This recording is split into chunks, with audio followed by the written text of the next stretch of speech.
Hey guys, and welcome back to Super Mario Galaxy. What are we going to expect in today's part, Tom? Well, let me just look at the titles. Spiders in space! Everything's in space. That's not very fancy.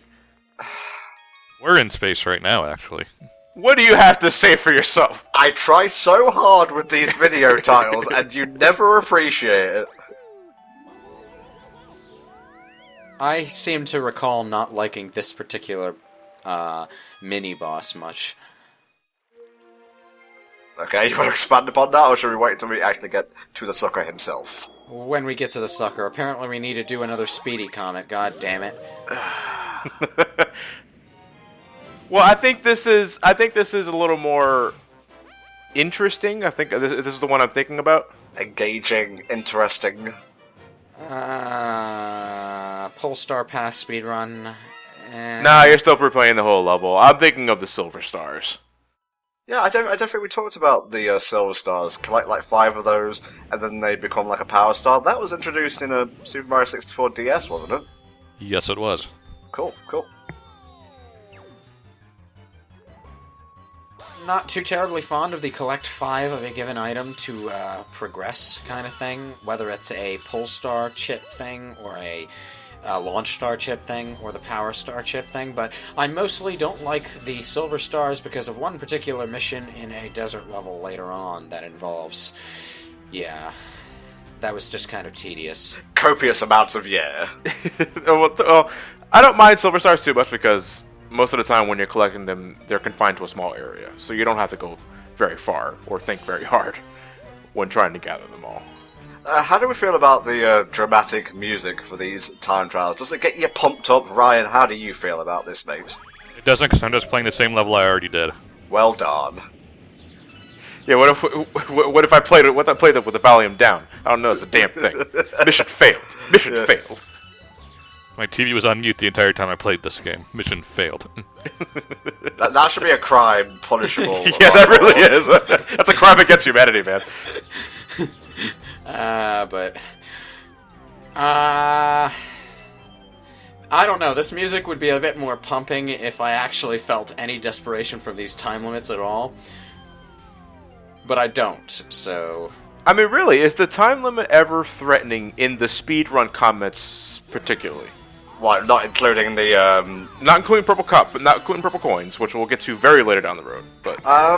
I would think there's like 1 or 2 late game that gave me a bit of chip, cost me a life or 2, but for the most part, no. Daredevil comments, they're the ones you want to watch out for. Bouldergeist. Fuck you, Bouldergeist. Yeah, extending from what we said about prankster comments in the last part, there are speedruns, there are Daredevil ones where you can't afford to get hit at all. There are cosmic clone prankster comments where you race against a duplicate. And I believe... Am I missing any besides purple coins?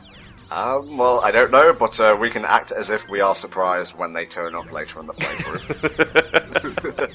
How good of an actor are you? Would you believe I've been acting like an idiot all this time? No. Well, there you go then. Excuse me while I go off to polish my Oscar amiibo. Yeah, you scan it on the gamepad, you get an Academy Award. Maybe Leonardo DiCaprio should think about though. You can long jump from that purple block to get to those, The red ones, yeah. Yeah. Like when you're speedrunning this game, one of the techniques you're going to be using a lot is the long spin jump. Where you go as far as you can with the long jump, and then you spin at the very end to get that extra distance. Most of the time, it's just enough to get over large chasms. Not that you shouldn't need to worry about this, but the timer is still ticking until you grab that Power Star, so don't dawdle. But you still have, it's still plenty of time. Honestly, the thing you have to worry about, the thing that could really mess with you the most with a time limit is that you feel pressured. In an area like this, where on your second playthrough even, you're not sure where the platforms are going to appear. Yeah. So you'll end up falling down. The time limit is completely not the victim here. You are the victim completely. I do remember feeling a bit of panic when I got to that time trial mission the first time I played the game, but only a bit of panic. And then I realized how much time I had left and won the mission anyway. enemy base uncovered already, but that's for later. Let me do a quick bit of editing magic here. No, that's not what I wanted to do. Go back. It looked like Mario was trying to get away from the star, the pole star. Like, no. Point A, Fountain. Point B, Terrace. Let's take on a cosmic clone. At least this one will be quick. I do like the Cosmic Clone races a bit more than the other prankster comments, but only when I'm playing as Luigi. The prankster the Cosmic Clones, when you're playing as Mario, they're complete dipshits. But when you're playing as Luigi, they use all kinds of speedrunning tricks. It's like, oh, it's almost like racing against a second player. Well, by that you mean long jumping everywhere. Because that's also a faster form of traveling. But Alright, so Cosmic Clones, you race to the finish of the Power Star, but do you know of the secret boost ability? Are you going to do it? No, because I've never been good at it. Really? What, is it like Mario Kart where you can boost at the very start if you hit something at the right time during the countdown? When the countdown starts and you hold down the Z button, Mario will go into a prone position, and if you press up and A, I believe, as soon as it says go, Mario will get a short burst of speed, which puts you under really widens the distance between you and the Cosmic Clone. I've never really been able to perfect it, and honestly, I've never really needed it. It is damn near essential for Luigi. Oh, but you're doing this the normal way. Oh, just looking at these grass textures now, they look more like felt. Well, AstroTurf. There you go, AstroTurf. Thank you. I'll be here all night. Try the veal. I am a terrible influence on these people. Right, maybe now we can do a proper star, like devoid of comments. Oh, are we gonna see more editing? Maybe. We're gonna have to find out now. Oh, why not save your game? Behold, well, I told you I save afterwards just in case the footage goes derpity derp. How dare you be considerate?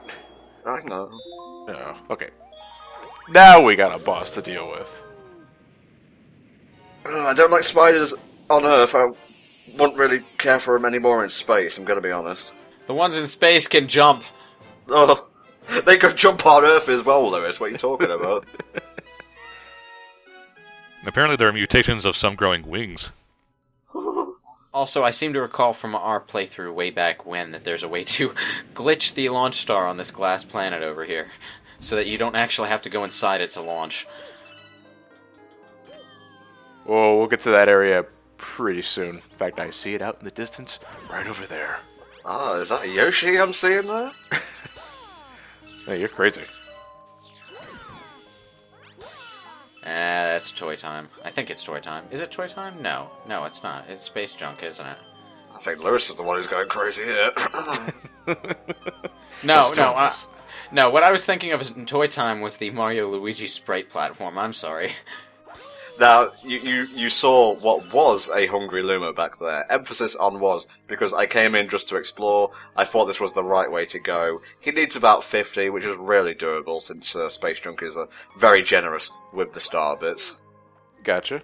Yeah, that launch star that Tom just passed about a few seconds ago, if you crouch and continuously spin attack above it, Mario will eventually clip through the glass barrier and exit out of the launch star that way. It's a speedrunning tactic, saves about a few seconds. I really wish I'd known that before recording this, because that would have made me look like an amazing I think you did it, you still beat me in the race. I was complimenting you, what the hell was that?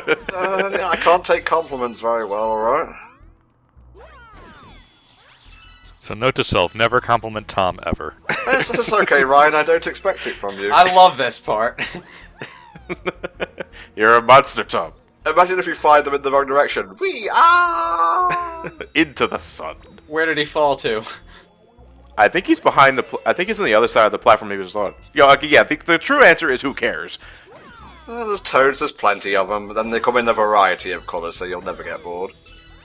The colors, kids, the colors. Also, in the context of the world, what is pulling these webs?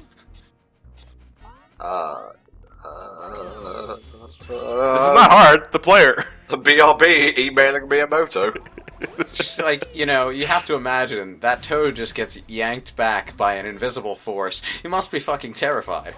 How many times in this game are we gonna, like, uncover something, bring it into existence, birth it, basically, only to murder it?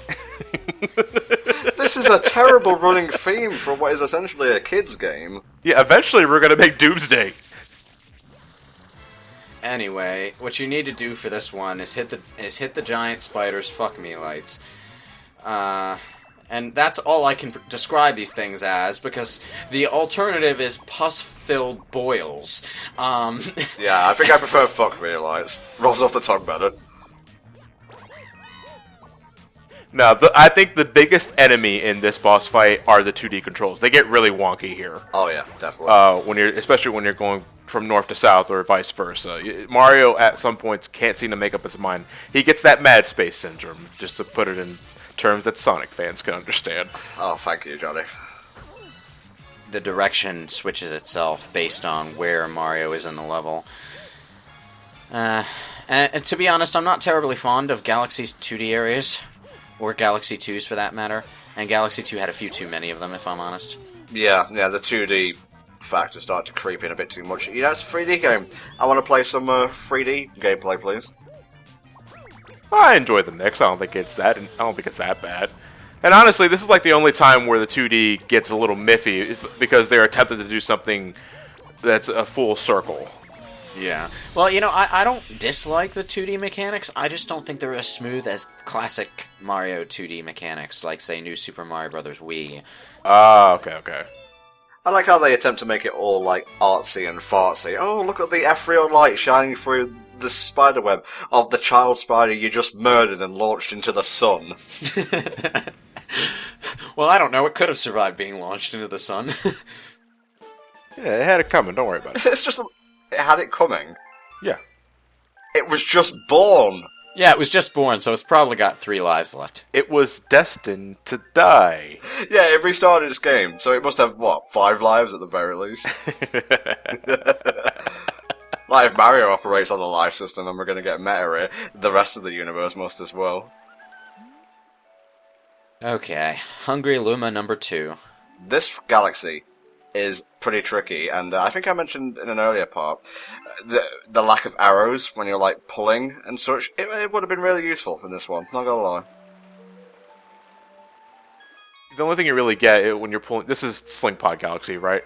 Uh-huh. We'll come back to it later. I was checking... Oh, okay, I thought you just check... Oh, you'd be such a good guy. You're checking on the Hungry Luma and say, hey, how you doing? I'm gonna feed you. Just like, my paycheck still hasn't covered the bill yet. Yeah. That Hungry Luma, though, is tied to the mission we just completed, because in my playthrough I'm at like 50-some stars and that one hasn't appeared yet.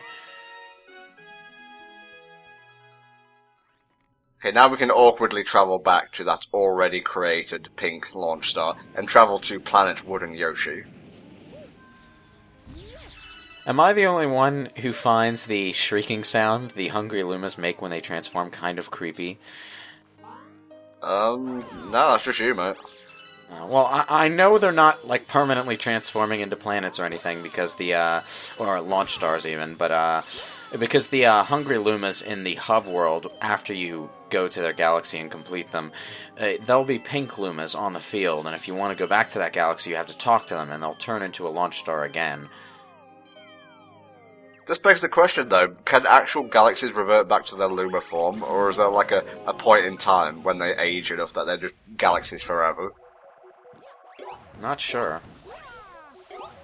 Well, they say if you make a certain face for a long time, it stays that way, even though it's bullshit. It's maybe the same with galaxies, yeah. Send us your answers on a postcard. We will attempt to read them out in the future. Send all hate mail to Entop. Also, welcome to, like, one of the only 2 places in the game where you can get jump combo 1-ups. If you have enough Goombas bunched up together, because I never went past 4. Well, I've done it once or twice, but, there usually aren't enough enemies in one place to do that, which kind of baffles me as to why they included the mechanic in the first place if they're not going to give you opportunities to use it. I don't think it even applies to those areas where you have free reign to kill a bunch of enemies with the invincibility star. And speaking of the invincibility star, it feels like there should have been one here, yeah. At least to speed it up, because this is kind of tedious. Yeah, classic Goomba stomping Mario action that also has that one-up counter system thingamajig. It's nice, the background's pretty, and that's really all you need from a mission. We'll see you next time for some more of Super Mario Galaxy. Bye bye for now.